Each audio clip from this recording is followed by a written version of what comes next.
ialah suaikan jawapan yang betul.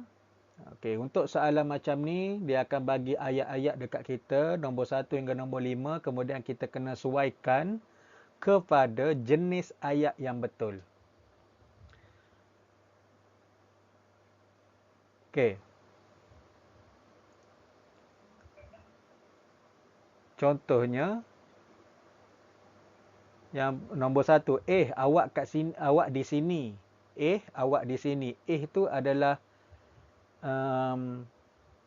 kata seru. Kemudian awak di sini, kemudian ada tanda seru. Ini adalah ayat seru.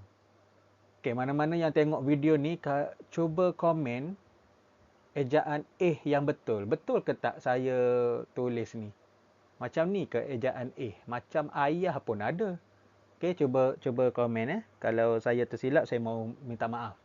Okey, kemudian kucing Siti mati dilanggar lori. Ini adalah ayat penyata, nak menyatakan kucing Siti itu mati dilanggar lori. Okey, ayat penyata ada tanda noktah, ayat yang biasa saja menyatakan sesuatu.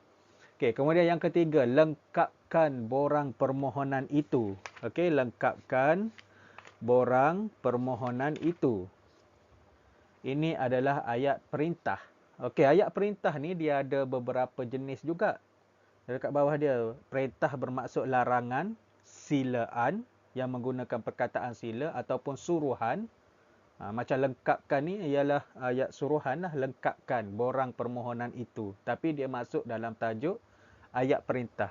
Ayat perintah, cabang dia ada ayat larangan, ayat suruhan, ayat silaan dan ayat permintaan. Okey, untuk yang ni, lengkapkan borang permohonan itu adalah ayat perintah. Kemudian yang keempat, dia bukan adik saya. Ada perkataan bukan. Ini adalah ayat nafi. Okey, dia bukan adik saya. Dia nak menafikan budak tu adik dia. Dia bukan adik saya. So, itu ayat nafi. Kemudian, kenapa kamu berbohong? Nombor 5. Kenapa kamu berbohong? Okey, tengok ada kenapa.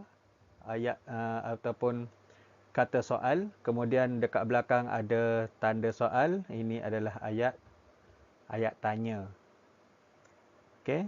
Banyak contoh-contoh ayat dan tanda-tanda baca dalam ulang kaji kita.